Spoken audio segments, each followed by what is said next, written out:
Hello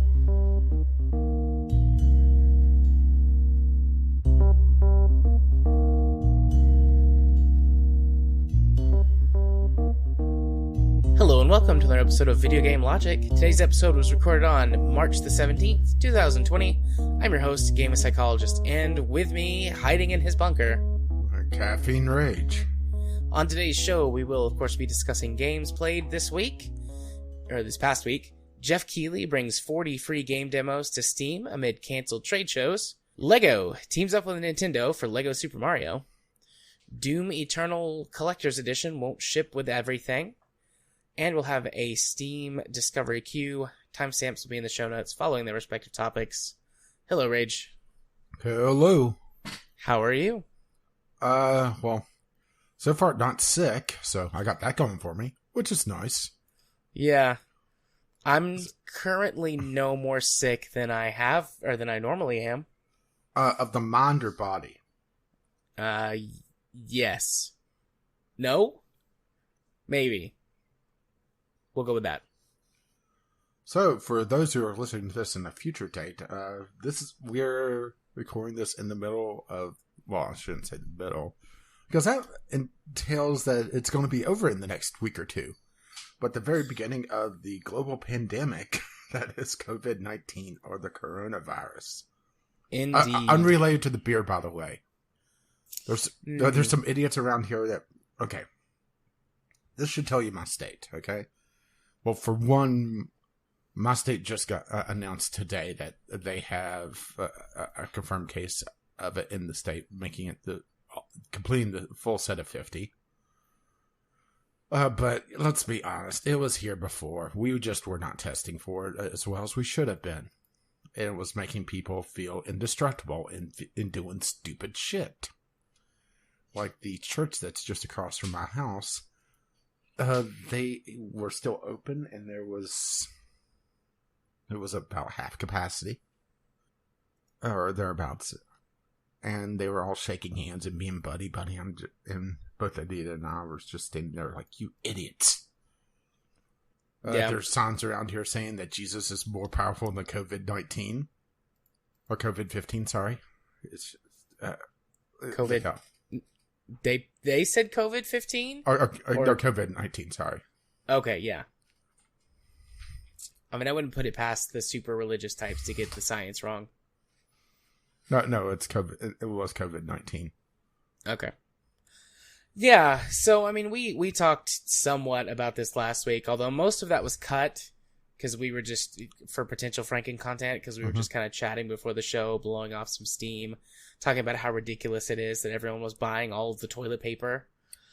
And it quite possibly came across that we were being kind of flippant last week, though, with what did make it into the show. What we were flippant with was people buying toilet paper en masse. Very true. But, I mean, just at the top of the show, we want to... Stay safe. Yeah, stay safe. Stay up to date on what's up with your local laws, regulations, restrictions, etc. I know that some of you live in places like California, Massachusetts, etc. Much higher populated areas than Rage and I live in. Probably with much better local responses than what we have living in the deep south. Although even in my state, because of population centers like Chattanooga and Nashville and Memphis, the mayors and local governments and very local governments are making proper recommendations and basically curfews and limitations and things like that. My state just shut everything down. The schools are going to be down for at least a couple weeks. All restaurants are takeout or drive-through only now, and pretty much any entertainment venue is just shut down. Yeah. Which I think is the right response. Yeah, I agree. Also knowing that most of you are American, and I don't know what all jobs that you do have. If you are someone who does have to go to work still, and you're not either working from home or just on leave, be doubly safe. Hound your supervisors until, they let you go stay home.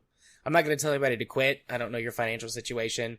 We had a couple of people threaten to quit at our office if we didn't get some answers from the upper management today, which I didn't know that some people... we didn't know what the plan was. Our upper management is horrendous. It's probably that way for most places, but I'm part of like the first phase of their coronavirus response plan, quote unquote, because I'm a high risk person being diabetic. So I have the potential to have a severely compromised immune system. I'm doing pretty good, but I wasn't going to argue with them. Like, obviously the risks are higher for me, but if you keep your diabetes pretty properly managed, your risk factor is a lot lower than someone whose diabetes is out of control, for example. But when they said that and they're like, yeah, you get to go home. And I'm like, okay, sweet. Thumbs up. See ya. So I'm doing therapy and other potential services from home for the foreseeable future. For my state, we're probably going to follow whatever the school schedule is. And schools right now statewide are shut down until the middle of April. I believe it's April 16th is their return date for now. But April 16th is a Thursday. Maybe it's April 13th. I definitely know it's not the 20th. But anyways, that's the return date for right now. Actually, I don't know what the return date is right now. I think that it's still in limbo for my state. Yeah. They have said it could change for our state. Yeah, Anita's right now on not administrative leave, essentially work from home as well, because she was in Florida. She was at the Magic Kingdom the day they announced they're shutting down at the end of the week. Yeah. I mean, that should tell you the timing of things. Yeah. So, but on top of, stay safe, keep up to date, go get medical care if you need to, things like that. I don't know. I know of a few people in our group who do. I suspect there's more that I don't know about, but particularly people with mental health related issues, depression, anxiety. Times like these are extremely stressful, and can exacerbate those problems in various ways. Please, if you take medication, please make sure that you have enough supply to get you through potentially a couple months of, I won't say necessarily a shortage, but, difficulty getting it in case of supply shortages or staffing shortages. On top of that, if you have a counselor or some type of care worker that you go see, perhaps the names vary by state, but something like a case manager or a caseworker, a therapist, psychiatrist, med provider, etc. Check in with them to let them know how you're doing. See if they've got any protocol for you to follow. Be sure to engage in social activities that are appropriate. Obviously, like physical social distancing, but if you're someone who listens but has never really participated in our Discord, please feel free to join. We'll make sure that everybody gets a link that needs one. Currently, as we record this, we've got 4 people sitting in general chat playing. They were playing Rocket League earlier. I don't know what they're playing right now. Looks like they might just be chatting. Yeah. But, regardless, like, there's people on here all the time. If you've got other potential, like Discord or Facebook or whatever support groups, please be sure to engage in those. I am going to be giving... Having some sort of routine is very helpful as well. If you're used to getting up at a certain time to go to work, or even though you may be stuck at home, having some sort of routine that you adhere to does help with your mental abilities, to just not go stir crazy. Yeah, for sure. If you don't exercise, if you do exercise, keep it up. Do what you can at home. If you don't exercise, start doing some mild exercise. There's a ton of good YouTube videos that can give you some basic at-home exercises.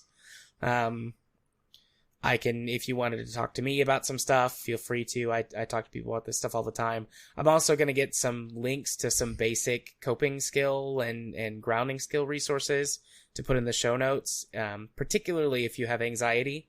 They're pretty self-explanatory. I use these in group therapy all the time to teach people coping skills. If you have questions, please don't hesitate to message me on Discord, on Steam, on Twitter.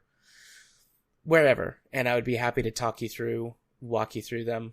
And then if at any point in time you feel like you need some support, but your other systems, either you don't have any other systems, perhaps you have never been treated or you've never experienced these symptoms, but this type of panic and perhaps isolation is making you feel depressed or anxious, contact me. I'm going to be working from home, so I'm going to be pretty much tied to my desk for the next few weeks, which, I'm pretty happy about that if I'm honest, but I'm going to be around. So I will make time for you. I can talk to you through anything that you need. This is not like a charge or an insurance thing. Don't worry about it. I'm here to help. Yeah, just have your Steam trading cards ready. Yes. And just in case you aren't aware, that's a joke. That's an in-joke we've had for a long time, but perhaps you didn't know that. It's free of charge. I'll do anything I can to help anybody that I can. So yeah, it's just want everybody right to now, stay. Just stay safe. It might be a good time to look in to free resources. I know a couple culinary schools are releasing some of their courses online. My local library system is releasing some of their stuff so that you don't have to have a library card in order to take part. So I would say also just look to see what is available, even just online, to be able to occupy yourself if you are in a situation where you're pretty much having to stay at home. Yeah. All good suggestions. We just want everybody to stay as safe and sane as possible. So, we love you, and we hope that you're okay as you can be. Fingers crossed, none of us catches the plague. Or if we do, it's, we're in that percentage that, it's not that big a deal. Yeah. So. Well, that got heavy. Serious talk over for now. Till the next time. We have to do until one of next these. week. Yeah, till next week. Next time on Dragon Ball Z. Everybody's got COVID-19. It's over 9,000 cases. Yay, dark humor. All right, there's no really good way. Now I'm just imagining the Dragon Ball Bros version of it. Yeah. So there's no good way to transition away from that to anything else. So games we played this week. Rage has been focusing pretty hardcore on Outer Worlds for Game Club. Yeah, just whenever I got my new cat, so I had to spend time letting her settle in, which the first few days was kind of it was like dog software and cat hardware. She followed me around constantly. Yeah, and required a lot of attention. So didn't really get to really even have the stuff I wanted to do during last week. So yeah. So I'm pulling a couple of games from my backlog to talk about really quickly. This shouldn't take me long. One of them I've discussed on a podcast from, probably 2 years ago now.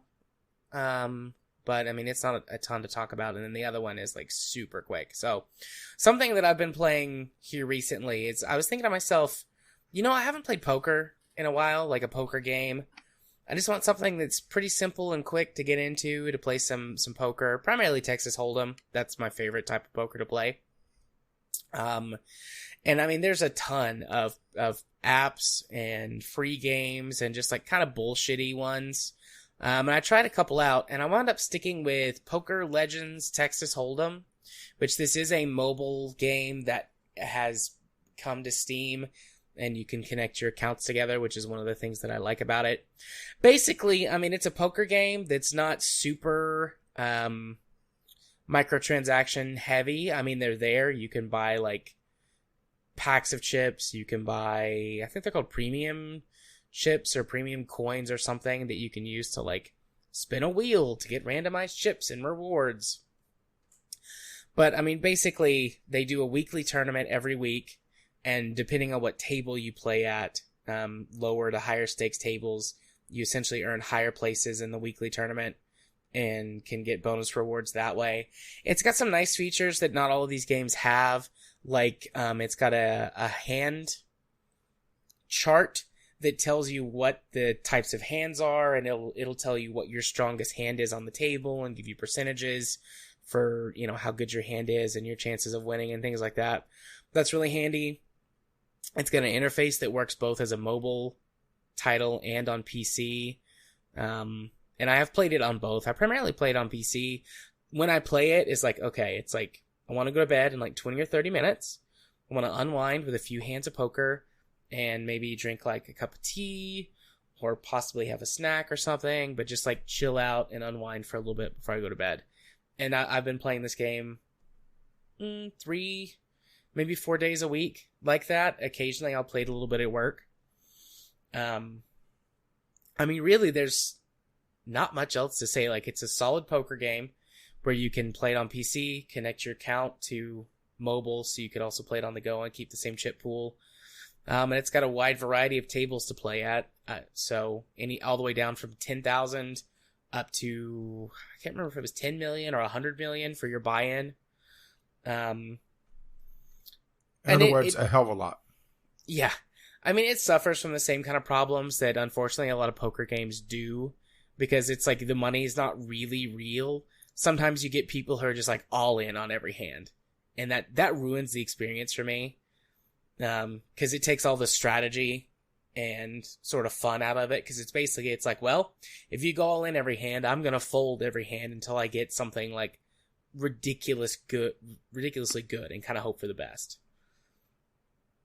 So, but honestly, I haven't seen that happen too much at certain tables.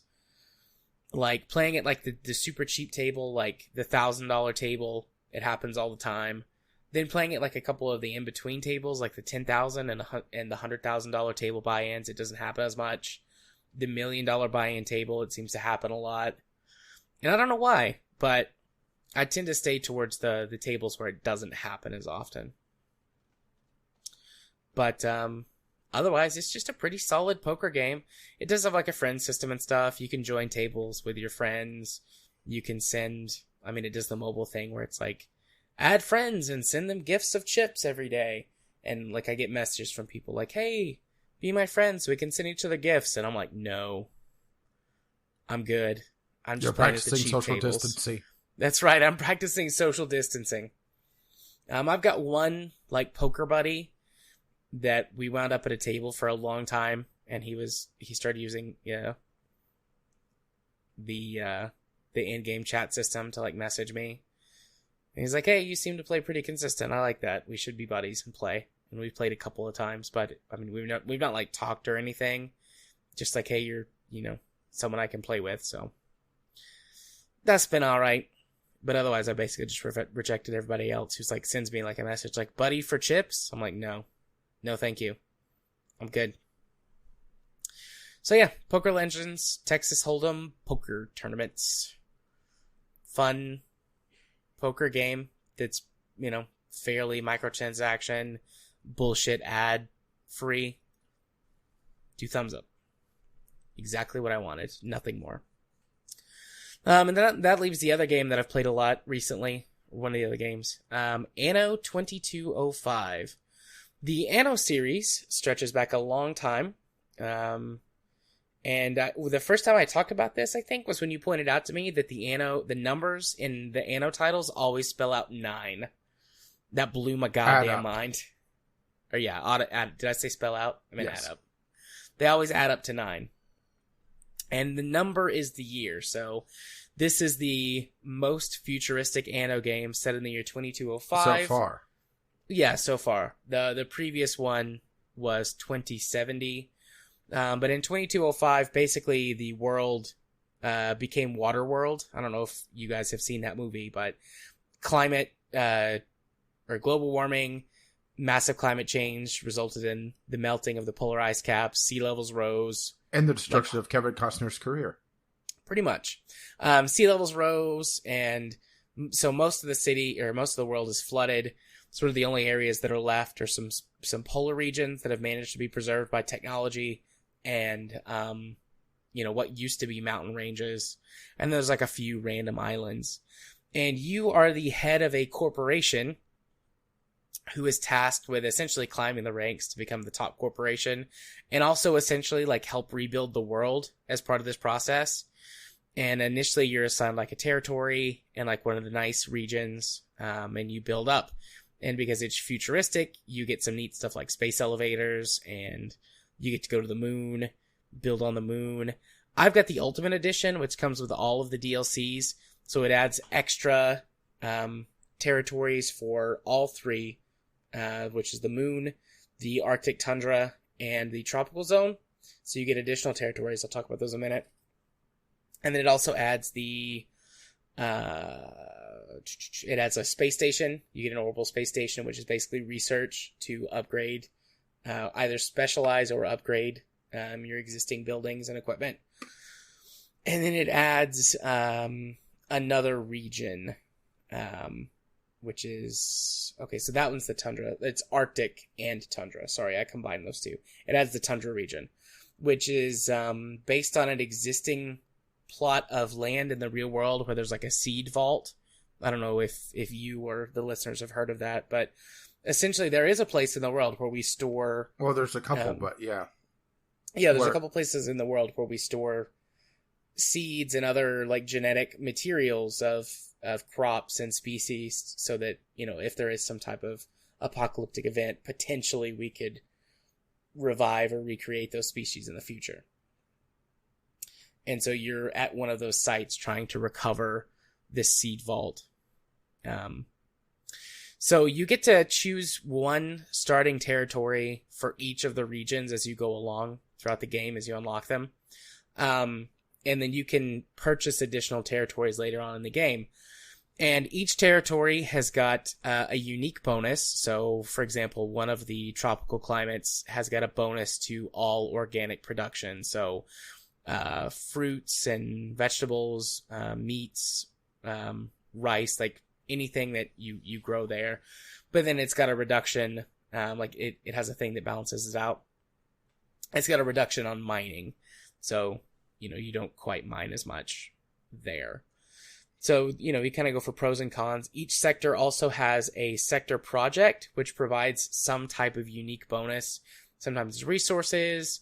One of the tropical sectors, like you rebuild this old dam system, hydroelectric power, and then you get like a huge boost of power in that region. So there's various ones that do quite a few different things. Some of them give you like special equipment or items. Some of them give you additional space elevator allocation, which you can use to trade goods to like the big hub space station. But I mean, for the most part, it's you go about building all of these things, building up your economy. It very quickly becomes a globalization effort, because certain resources can only be produced in certain regions, but are oftentimes needed by multiple regions. So for example, you can grow like fruit. It's basically orange juice. I think they call it fruit drinks, but the picture of it is like a carton of orange juice. Those can only be grown in the tropical region, like the fruit to make the orange juice. But orange juice is required in 3 of the 4 regions that you can go to, everywhere except space. So you have to grow this. Time. Yeah. So you have to grow this in the tropical region and then ship it to other parts of the world that need it. And you have to manage that supply. I've not played too many of the older Anno games. I have heard that 2205 is the most user-friendly with how much information it gives you. Previously, you had to do sort of a lot of math on your own to figure out what some of these things were, and like where there was a lack of supply for certain goods or materials. And 2205 tells you pretty clearly, like, okay, this region is missing X number of this resource to operate at peak efficiency. Most of it comes down to money. Everything simplifies down to, am I providing everything that I need so that I can basically have the largest population, charge the most taxes, therefore get the most money? And essentially you're growing that rate, going down more and more complex supply chains to get to super specialized goods like gravity manipulators, exoskeleton suits, replicators like, Star Trek style replicators, things like that, to supply your population, those luxury type goods. The research from the space station, you can recruit astronauts from your various regions, and they each provide different specialties for your space station. And that number basically just kind of grows over time. So one astronaut center can supply eventually an infinite number of that type of astronaut. It just takes time for them to be built up and sent up to the station. But they do research on the space station, which can do some things like just offer flat out bonuses like 25% production boost to all power production facilities, for example. Then there's some really specialized ones, which are like all luxury food production now can be made using just rice, which really simplifies and makes that supply chain easier, for example. There's also some stuff that relates to combat. Anno 2205 has a combat system. It's a really bare bones, super simple real-time strategy element. By the end of the game, you have, I believe, 7 naval vessels of different types that essentially serve as different. You get like a tanky one, and one that's like long range, and a couple that are sort of average all around, and a couple that are like super fast, like that kind of stuff. And you've got some pretty basic missions that pretty much all boil down to blow up X number of Y things. For the most part, though, they can actually be ignored. There's a couple that are required for the story, but usually when it pops up that it wants you to do a mission, it's like, do this combat mission or reach the next corporation level, which just comes through straight up growth and development of your corporation. So, by and large, you can ignore the combat if you really wanted to. Every once in a while, the main bad guy will sort of invade one of your territories, and it can do different things, like they can essentially prevent it from shipping goods in or out, that's the worst one, because it can cause a huge knock-on effect on the rest of your corporation, especially if they hit like your major hub, because your population will drop off if you're not providing all the resources that they need. And then that will have a knock-on effect if you're having less money, and then you start going in the red, and your investors will hate you, and that can cause the worst negative effect. But there's other ones, like they prevent you from building any new buildings in an area, or they prevent you from accepting any new side missions, or something like that. So, by and large, you can ignore combat, except for a few specific times where you have to for the story, and then occasionally whenever they hit one of your like major supply hubs. And that's generally the gist of the game. You're trying to become the biggest, most powerful corporation. It takes you through like 20 something, I think it's 25 or 26 sort of quote like story goals that just kind of serve to help guide you along the way. And then the last one is like, get this thing. Like it tells you to do like a specific thing, and you're using all of the skills and knowledge you've built up throughout your entire playtime thus far to be able to do like the 30 something steps that it takes you to get to that final thing that it wants you to do. But I mean, I really like it. It runs well. This is pre my PC upgrade, which I guess I kind of forgot to talk about until just now. I might skip over that this week. But it was, it was pretty much. Let's PC. see if you could get the your M.2 drive working, right? Yeah, I should have the new one later this week and have that, so I can do the whole saga maybe next week. But anyways, this was before I got my upgrades, and it still ran easy, 120 FPS. It's primarily a CPU-bound game. It came out in 2015, so it's not like super old, but it's old enough that anything you have that's like mid-tier from the last few years shouldn't have any issues running the game. The only problem that you might have with it is that it has de novo, anti-tampering, whatever, and then it requires you to launch Uplay to run it, even if you have it through Steam, which I do. And sometimes in the background, it will prevent, Uplay will prevent it from closing out properly on Steam. And so you'll have to either force close and restart Steam to do other stuff, or maybe even restart your whole PC, which is annoying for sure. But other than that, I haven't had any performance problems, no crashes, no major bugs or issues running the game. So, I've enjoyed it. The first Anno game I ever played was 2070.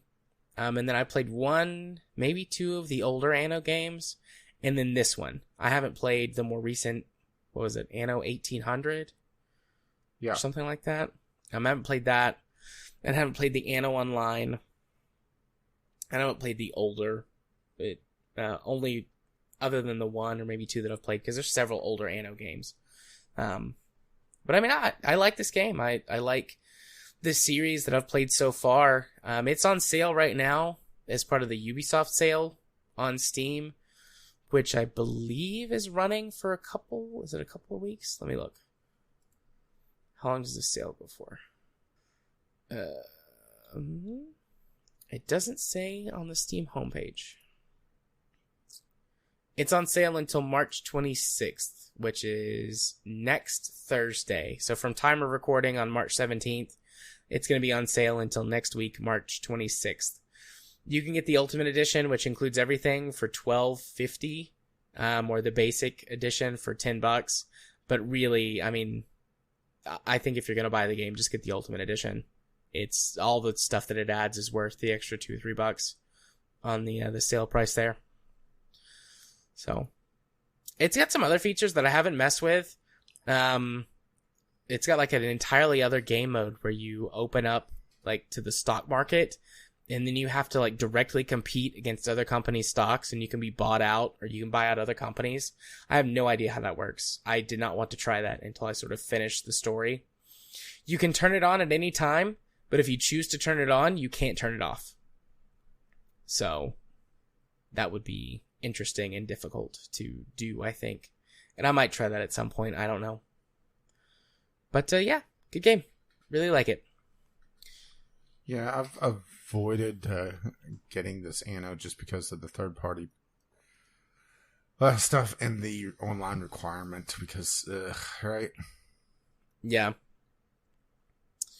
So, that is it for games played this week. And yeah, next week probably. Well, we can't talk about Outer Worlds because that's still a couple weeks out, hopefully. Or 3 weeks out. Indeed.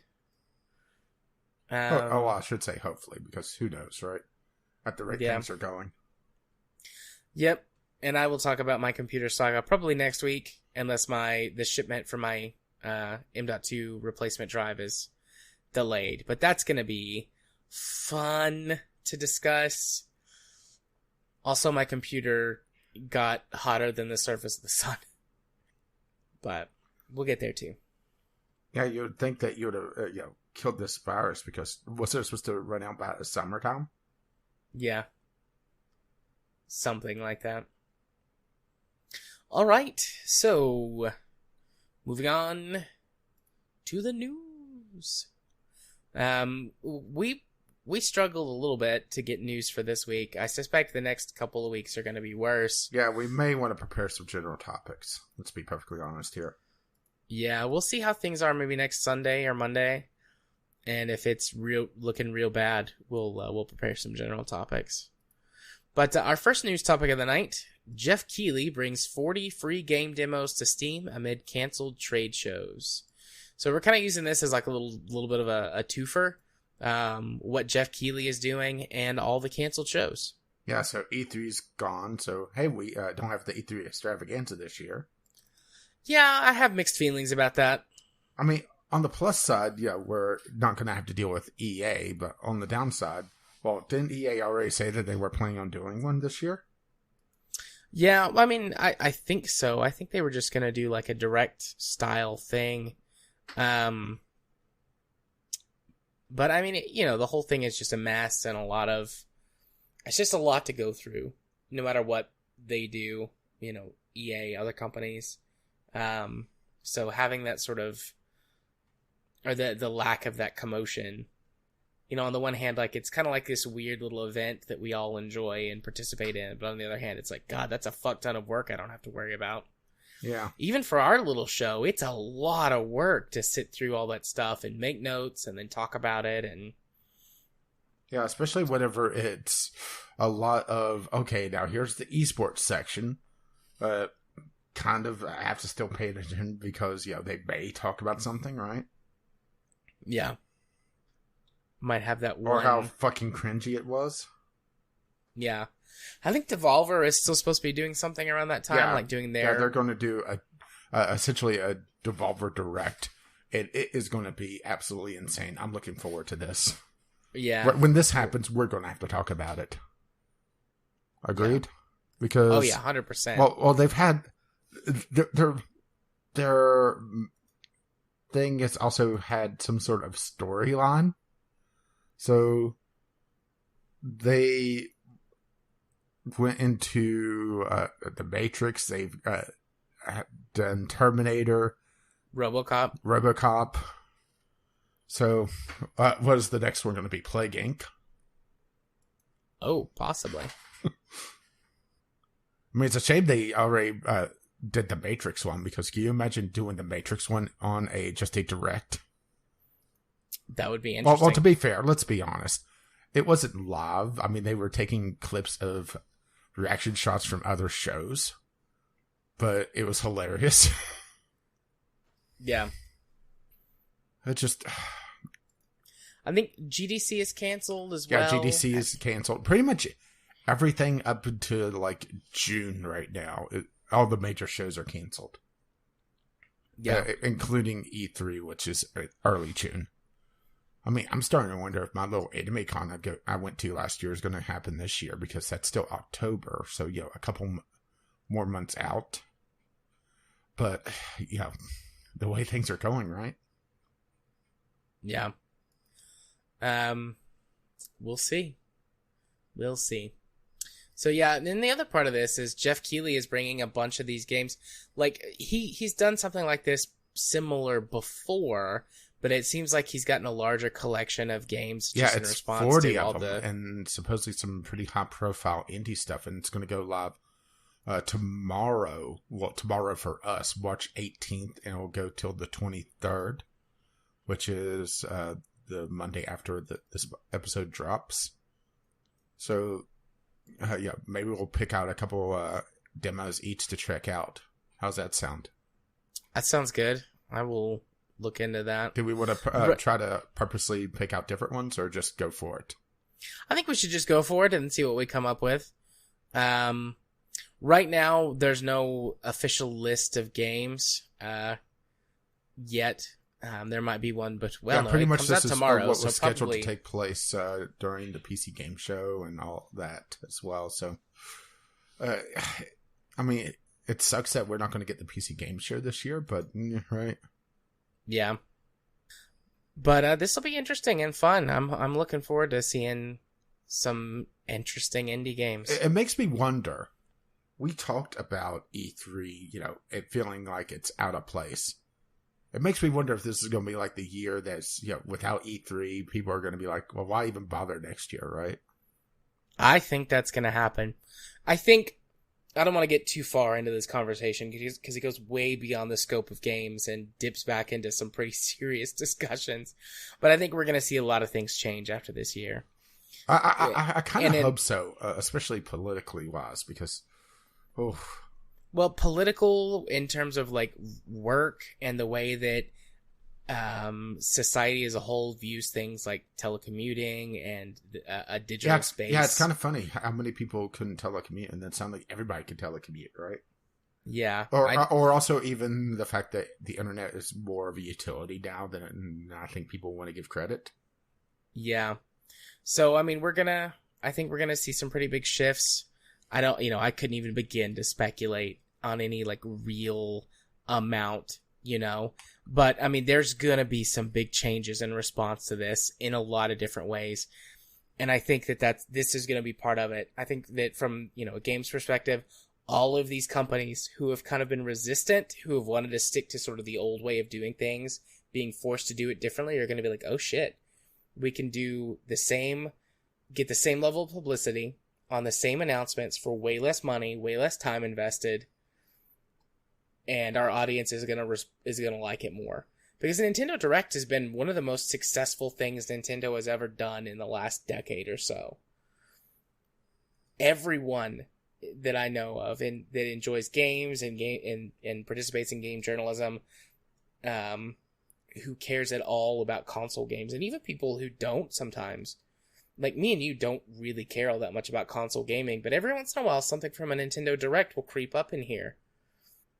And, yeah, I mean the Nintendo Labo, for example. Yeah. So I think that was one of the best things that Nintendo's done in the last decade, and all these other developers and publishers and whatnot are about to discover just how powerful of a tool that can be for them. And I'm pretty positive E3 is never going to be as big as it was before, and it might not even come back at all in any capacity. Yeah, it's going to be interesting to see what happens. I mean, let's be honest. We're on day, 4 of this crisis? And we're sort of. Well, okay. Crisis in this country. From an American perspective. Yeah, we're on, month 3 of this crisis if we look at it on a global scale. But we're talking about what could happen on after a year. And there's just not enough information because, let's be perfectly honest, things have been just fucking crazy. Yeah, and honestly, we're not even sure that this crisis is, quote, resolved in other places of the world. Yeah. We don't know if this is going to be like previous epidemics or pandemics that have had second and or third waves and things like that. So, it could be over in other places of the world, and 3 more months is what we're looking at, or we could still be in the first quarter of it, whatever. Yeah, so, I mean, all it really takes is one good mutation, right? That's right. Kind of want to back to square one. I've been talking about it with several of my coworkers this past week who play, games a little bit more casually. They're like, hey, have you heard of this game called Plague Inc? And I'm like, oh yeah, I've wiped out the world so many times. But, yeah. I'm excited for playing some cool and or interesting indie games. I'm just hoping that there's something interesting in there because sometimes, I could be a bit fickle on what I like. Yeah. So it'll be interesting. I'm sure we'll find something, right? Oh, yeah. I'm pretty sure we will. Given, that it's 40 games, surely we'll find something. I hope so. I do too. All right. Second news topic of the night. Lego. This one gave me a struggle in reading the topics list. Lego teams up with Nintendo for Lego Super Mario. Yeah, but it's not the Lego Super Mario you were thinking about. No, indeed. Because I when I first read it, I was thinking like a Lego Super Mario game, but no, it's Mario Legos, which is still cool. I mean, I'm down for that, but not what I was hoping it was. Yeah, there's something more here than just a Mario set. Did you watch the video? No, I did not. I just read the article. Yeah, there's an introductory video to this that it's not just a Lego set, but it's sort of a real-world platformer with the Mario figure having some sort of little computer in it. Oh, I see that. He's got like a display on his chest. Yeah, and as you stomp Goombas or hit blocks and that sort of thing, it has a reaction to it. So it's not just a Lego set, but it's sort of a Lego platformer, but it's a physical Lego platformer, not a Lego video game, like everybody was thinking it was going to be. That's still very cool. So the picture has got it, but I just thought that like he had a coin on his chest in the picture. That's interesting. I assume it's using the same sort of RFID type stuff that they use with Amiibo. Yeah, I'm pretty sure it does because that's or it's in the RFIDs in those actuator buttons, because you see whenever the kids are playing with it, it's tapping the top of the Goomba or pressing particular buttons on under Piranha Plants, that sort of thing is what's triggering it. So some sort of not quite connection, but an RFID like that is very likely. He's got a Bluetooth symbol on the back underneath or on top of the power button. I didn't catch that. Yeah, it just flashes up for like a second. Oh yeah, okay. So yeah, so maybe it's also some sort of smartphone connection, maybe? Don't know.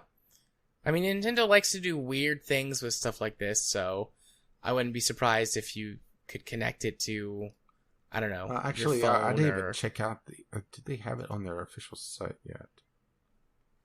My kid would like this, but he's too young for this. Yeah. Which is interesting to think of, because, I mean, his favorite way to play with Legos is to build something cool and then smash it. Yeah, this is sort of an intermediate set, like, more like 8 or 9. Yeah, that's what I was going to say. This feels like it would be good for an 8 or a 9-year-old. So, but that's a good catch on the Bluetooth. Thanks. They don't mention it on the press release, though. Just, we're excited to bring Mario into the physical world through interactive and social Lego play. So it's interesting that's a more constructive, if you pardon the turn of phrase, play than just a Lego set. And also, it's not like a Lego minifigure. I mean, this thing is kind of chunky, actually. Yeah.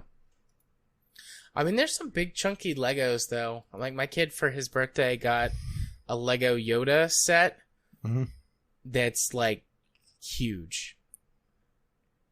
It's got, like, 1,700 pieces to it.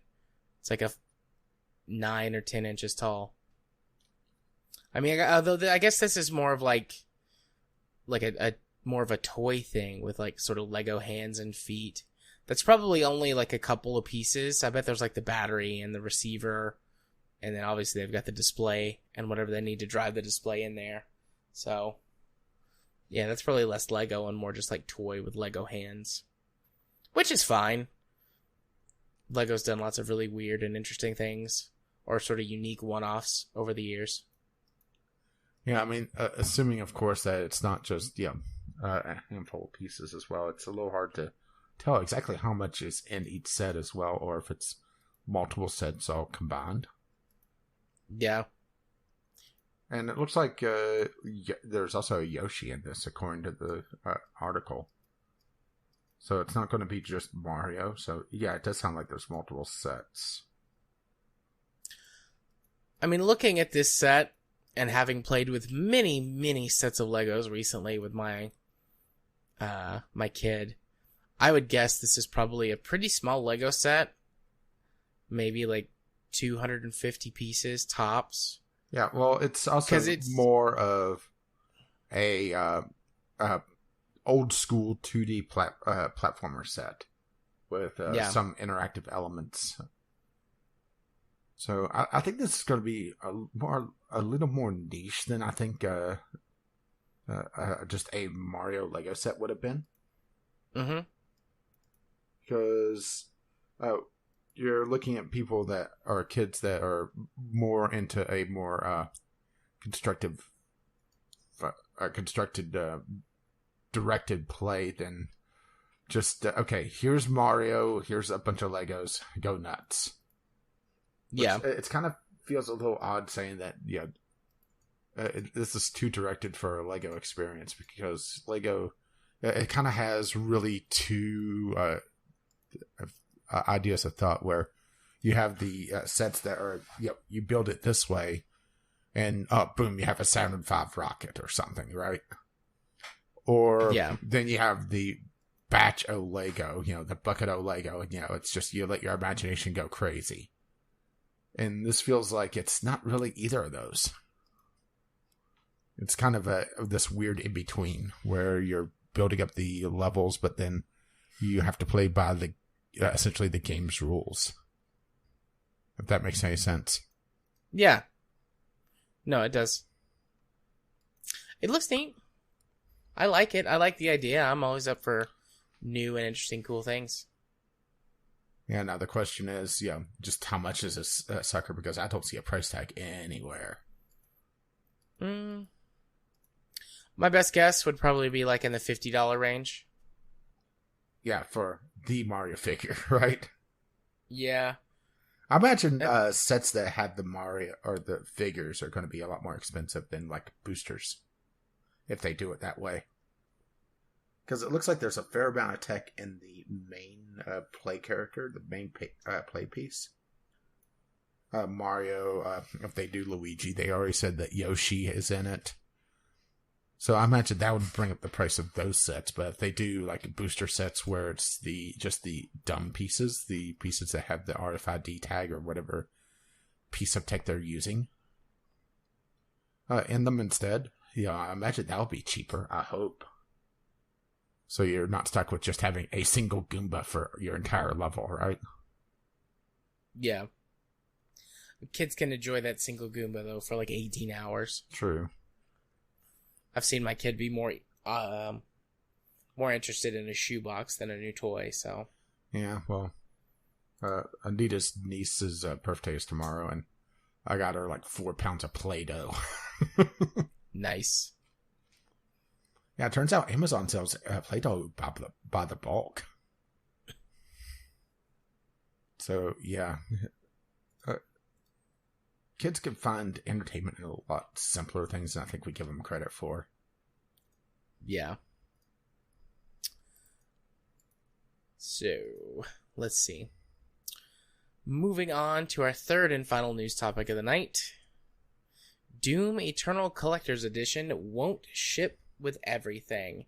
Now, normally, this type of news topic probably would have been on the skip list. But one, it's a slow week. And two, the soundtrack is a cassette tape. I mean, there's also a digital version, but you get a cassette tape. And I was just baffled by that. Oh. Like, it's neat, it's cute, but other than sort of probably older people and or audiophiles, who has a cassette tape? Well, at this point, why not? Anymore? Because, I mean, there was a resurgence in vinyl, and I know Cuphead did a collector's edition that had a vinyl record with the soundtrack there. So at this point, why the hell not? Plus, it kind of sort of fits with the theme because, it's this old school almost, well, actually very old school arena shooter. So why the hell not at this point, right? Yeah, I suppose.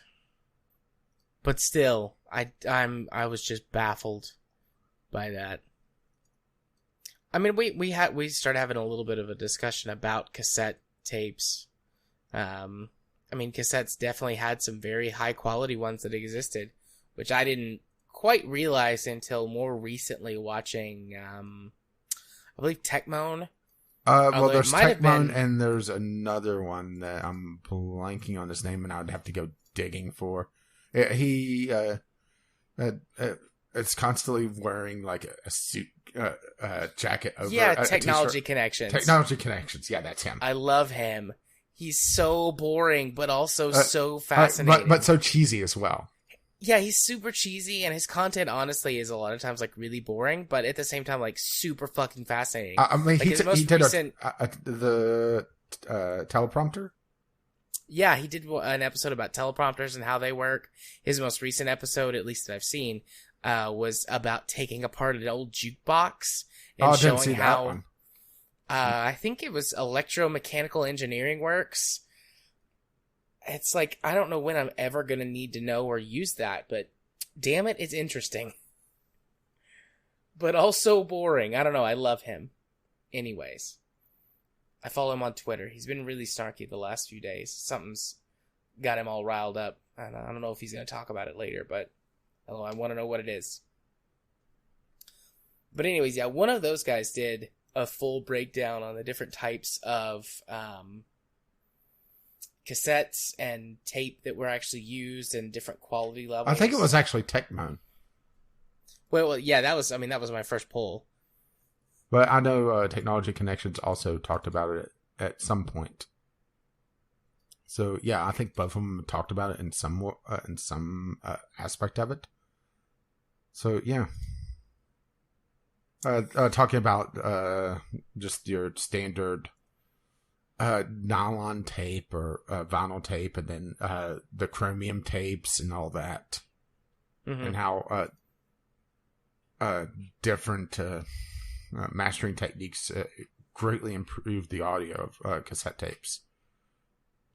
Yeah, and in the video, even with like shitty YouTube compression, you can still hear a vast difference in the different types of tape. I was amazed. Because I've only ever known like the cheap, shitty tapes. You know, from when I was a kid, like the shitty mass-produced tapes. Yeah, same. I mean, they really didn't start to innovate, or I should say, really started to get the higher end tapes out there in more of the general public until late in the lifespan of the tape deck.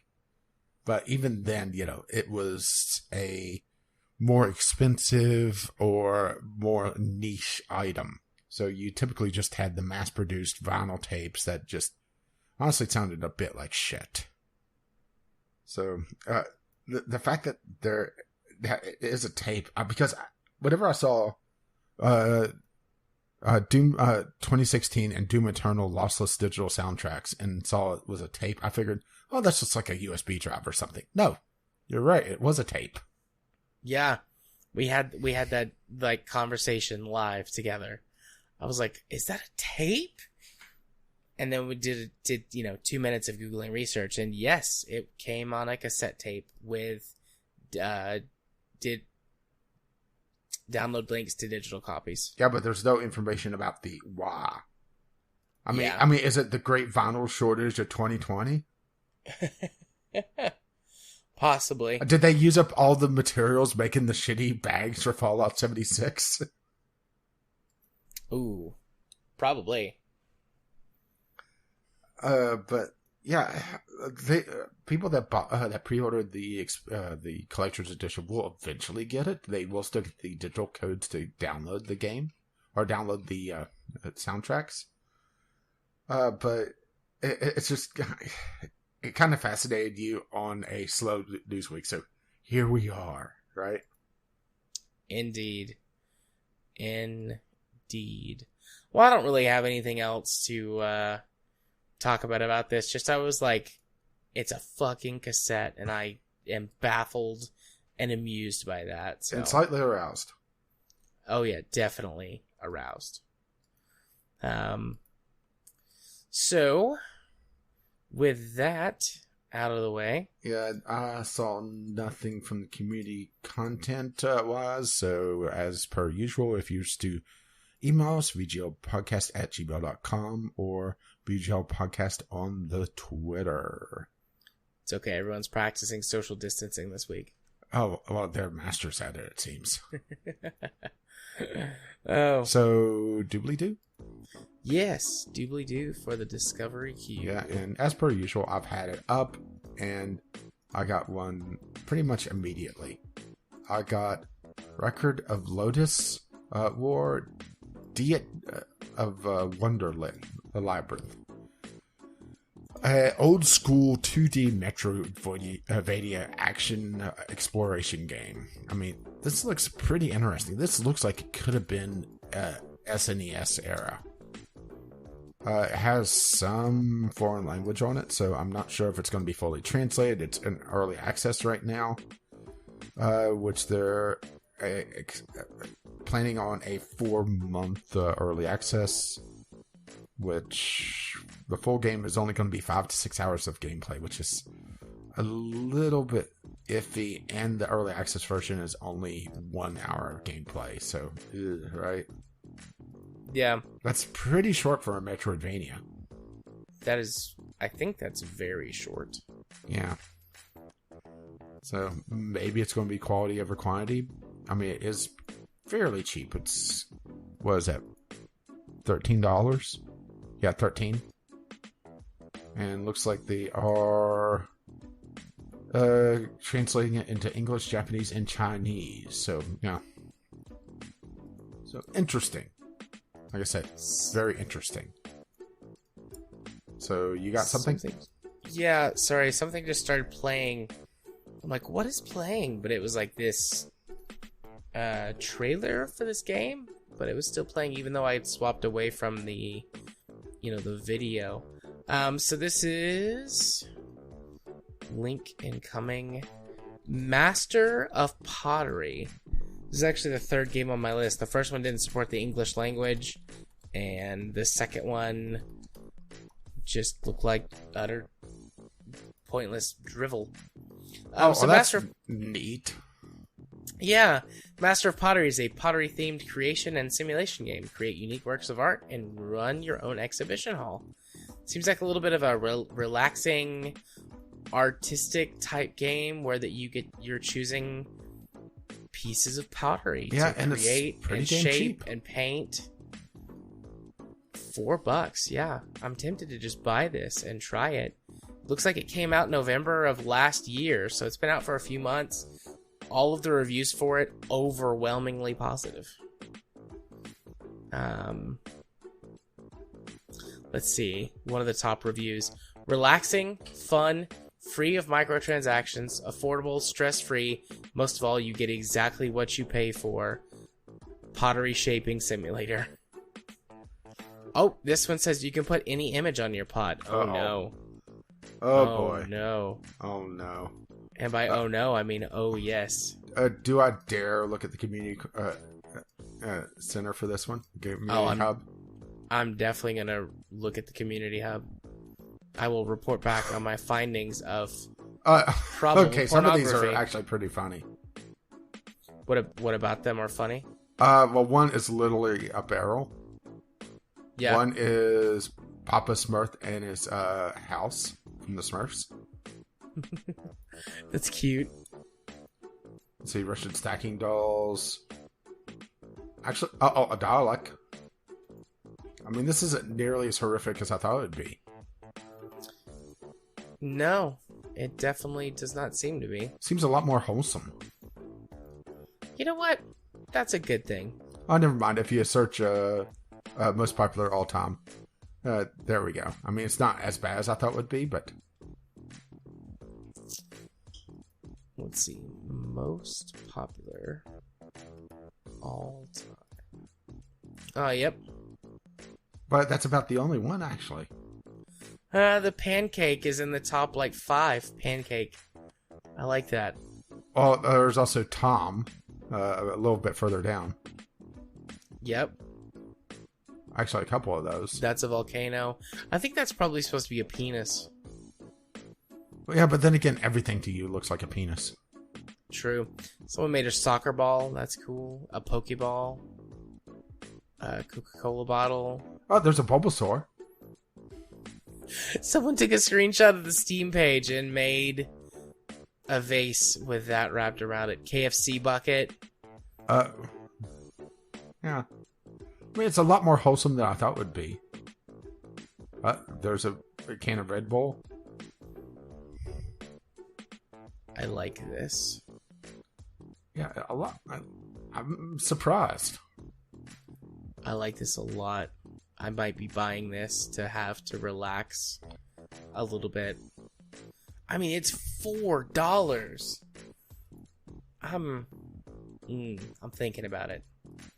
I'll come back to you later. Yeah, while you think about it, I'm going to talk about Blightbird.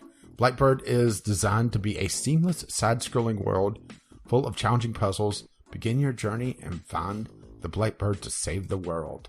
Kind of fitting for this time, huh?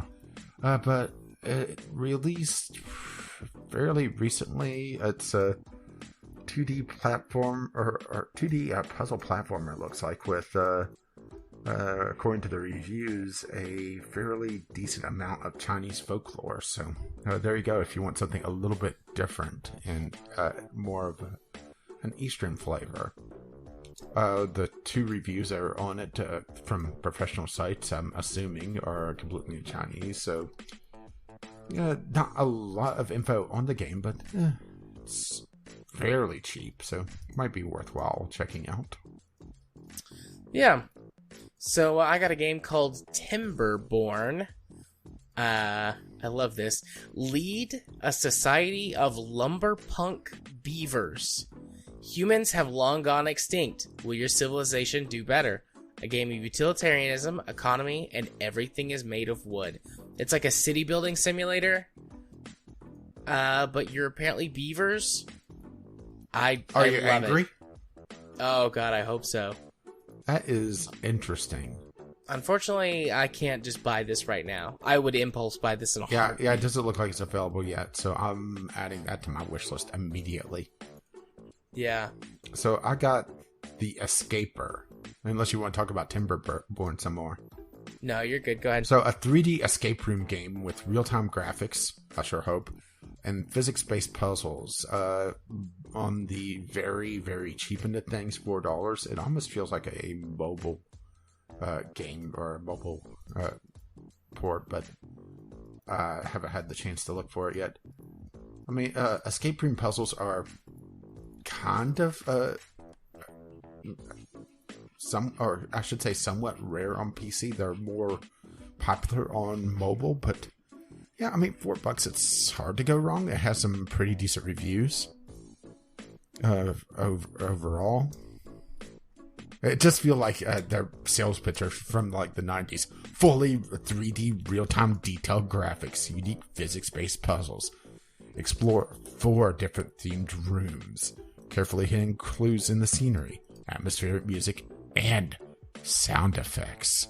But similar to what you played Donut County and We Were Here Too. So if you're into those games, well, it might be one for you. It sounds like there's 4 different rooms to try to escape from as well. So 4 rooms for $4, not too bad. Yeah.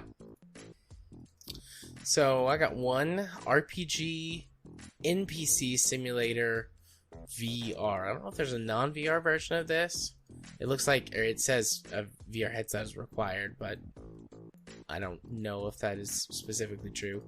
Anyways, join the RPG world as an NPC of a secret shop. Grow your reputation among players by offering better swords, shields, bows, and potions to attract higher levels players. Expand to a blacksmith, mine and smith unique weapons, which can be found nowhere but your secret shop. I mean, I like stuff like this. Sometimes I just want to be like an NPC. And occasionally I would go into like, Skyrim or something before, and it's like no fast travel. Walk, eat food, like whatever. Just hang out at a place. Go dig your latrine. Sometimes, yeah. Sometimes I find this type of thing relaxing. It's got 22 positive reviews. It came out about 3 weeks ago. It looks neat. Okay, I got an interesting one. My second Labyrinth game, it seems. Labyrinth, The War on Terror. A card-based world simulator where, face the global war on terror in this engaging 2-player strategy game. So, looks like online PvP, so online play is available. Where you're trying to fight the war on terror in this just absolutely absurd-looking game, honestly. It looks very, very cumbersome. I'm not sure if it's one of these games that just looks a lot more complex than what it is, but it's based around it looks like almost a CCG aspect. Card-driven mechanics, 120 event cards provide never-ending combinations. The outcomes vary per round and take great effect on the flow of the conflict. Asynchronous online multiplayer. Okay, that's nice. The system allows for seamless competition from head to head. Both are available, so you can both be direct online head to head or asynchronous, where It's essentially play by email, going back and forth. That's a nice feature, and I think something that we should see a lot more of, to be perfectly honest. Steam actually has a system in place where it could build up a asynchronous where it'll alert you whenever there's a move ready. Frozen Synapse had that, or one of the first ones I know that utilized the system. So it's nice to see if it uses that. More games taking advantage of that. So that makes it so that not having much of an online presence doesn't really matter as much, especially if you're playing with a group of friends. So yeah. I mean, taking on the war on terror with possibly with one person being the terrorist, that sounds fun, doesn't it? Yeah, it does. Sounds interesting. How much was it? It was $13. Okay. It released earlier this week. Oh, sorry, last Thursday. Gotcha. All right. My next game, Exit the Gungeon. Oh boy. So this is a sequel, like a direct sequel to Enter the Gungeon. The little blurb says that it takes place immediately after the first game ends. Yeah, well, we never got to the end of the game, so we don't know how that actually ended. No, but this is a dungeon climber, ? It looks like you're just going up floors, sort of 2D side-scroller platforming style.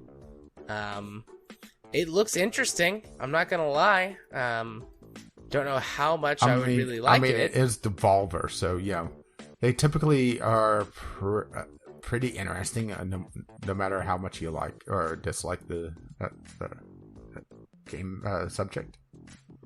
Mm-hmm. So Devolver is one of those companies that I think does things really, really well as a publisher. So I mean, I would try it out. Even if I didn't like the game, I still like the idea of it. Like my friend Pedro is a good example of that. Yeah, I would try it too, and it looks like it's only $10, brand new, which means that it probably will get quite a bit cheaper on a sale. I mean, it just released today, actually. Looks like it's got some mixed reviews. Let's see. It may just be a little rough on the release. Who knows? Yeah. Oh, it looks like this was originally designed as a mobile game. And when that fell through, they did some redesigning to it and then have released it on PC. At least according to what a couple of people posted in reviews. I mean, I'm assuming that that's true, but it might not actually be. So take that with a grain of salt. Do your own research, people. But it does look neat. Alright, your turn. Okay, well, I got another anime fighting game, so why the hell not at this point? One Piece Pirate Warriors 4. So, One Piece fighting game, I mean, I don't follow One Piece, so I have no idea who the hell really any of these guys are. But hey, if you want yet another anime fighting game and it's that's your jam, well, there you go, right? Right. So I don't have another one yet. Oh, well, my next one looks a lot more interesting. Okay. So I'll go again. Horizon's Gate. Sorry, I'm just pasting everything. There we go.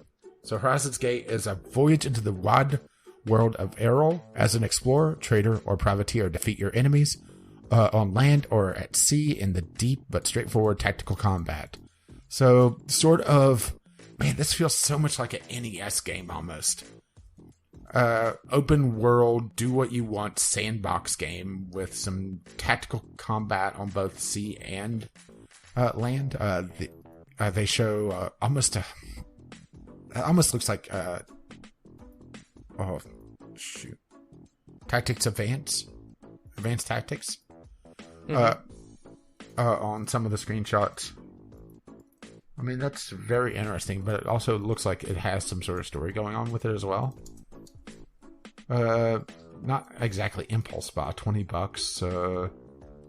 let's see, 8 playable races, unlock 34 classes overall. Damn, that's a lot, actually, with 150 plus abilities and over 100 passive abilities. Almost feels like Mount and Blade meets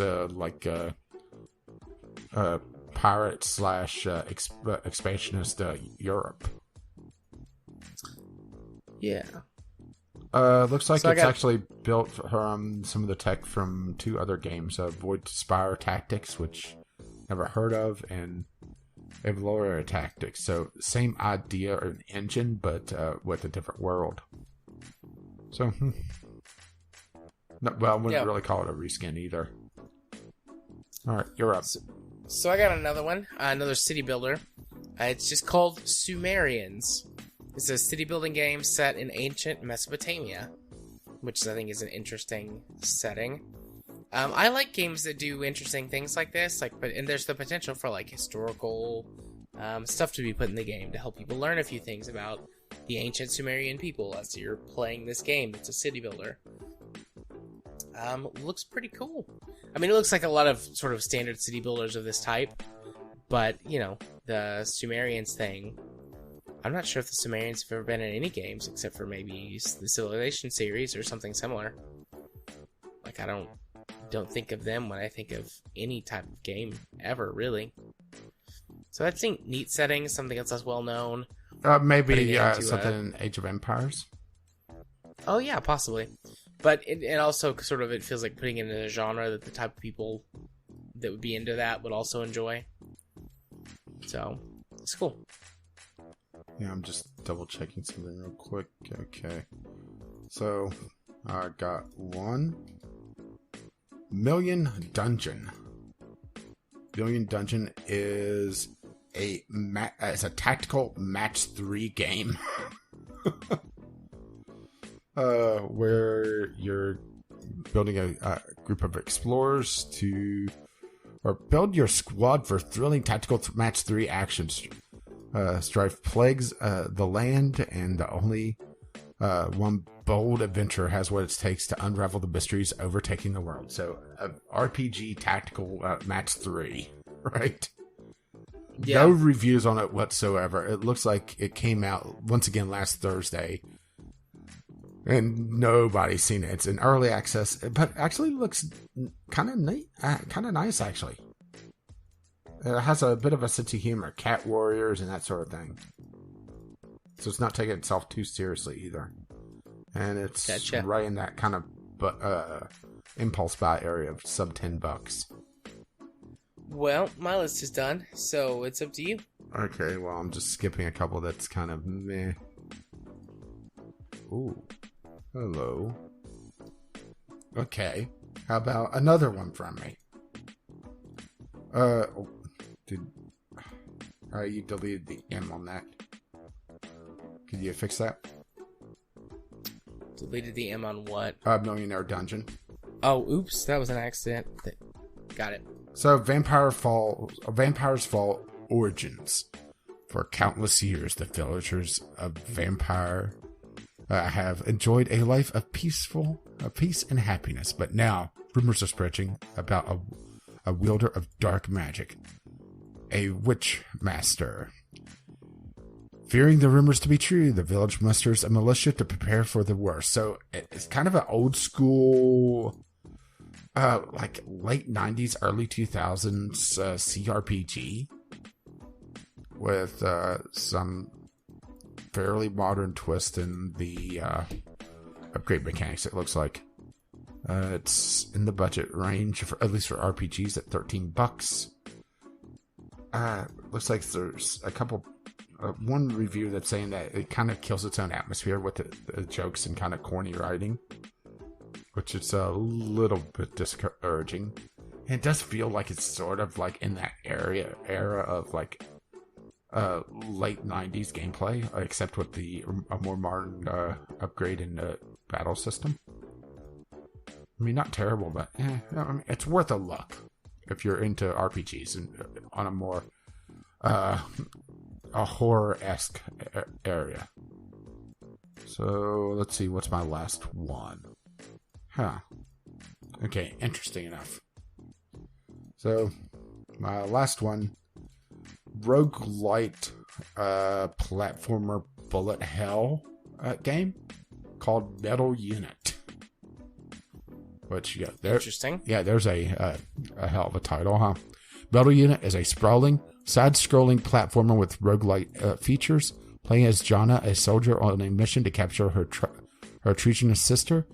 Wear the M-Unit 11 suit and battle against monsters and aliens while uncovering the truth about humanity. And just looking at some of the screenshots, I would say it's a little bit of bullet hellish as well, with some possibly choice-driven narrative. Doesn't look like it's a terribly long game, though, so that may be a little bit troublesome. Although it is still in early access, so quickly looking, it looks like they're planning on wrapping up in Q2 of 2020, and let's see how that plays out at this point.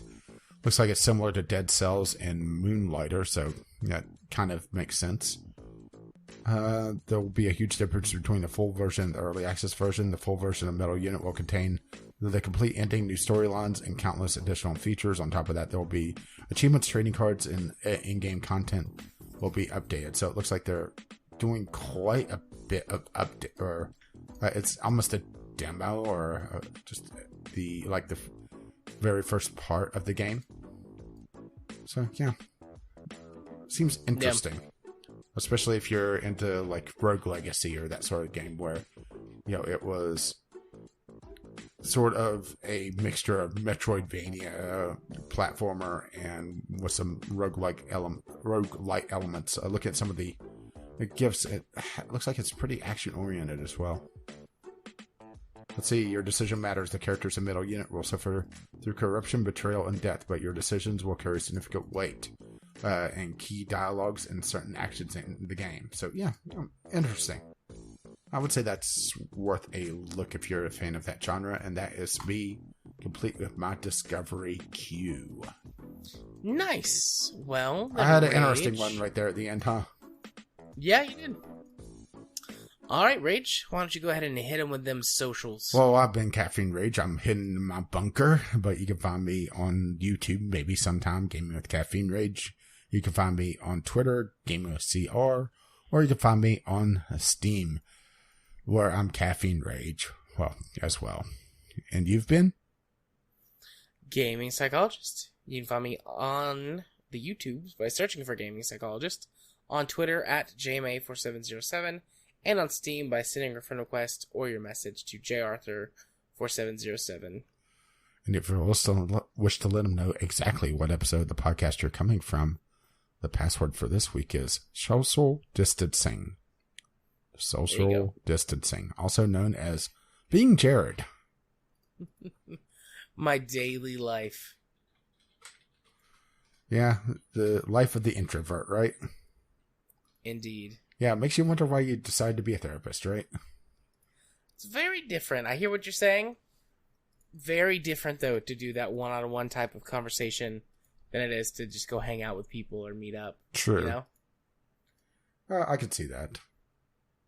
So, scroll all the way back up to the top of the document. Once again, you can contact us at VGLpodcast@gmail.com with your letters, voicemails, game-related topics, or just tweet them to us at VGL Podcast on the Twitter. Our lovely, lovely patrons have funded our underground bunker. You find out more at patreon.com/VGL Podcast. And while you're doing that, if you've somehow stumbled upon us and you don't know about the show notes or the RSS feed, vglpodcast.podbean.com, or you can find us on your podcatcher of choice if you stumbled upon us somewhere else. Because there's always the possibility, right? There is indeed. Our intro and outro music is On the Ground by Kevin McLeod, and Doobly Doo is our Discovery Queue music, also by Kevin McLeod. You can find his work over at Computech.com, and as always, as his lovely music starts to roll across my voice. Bye-bye now. See you next time.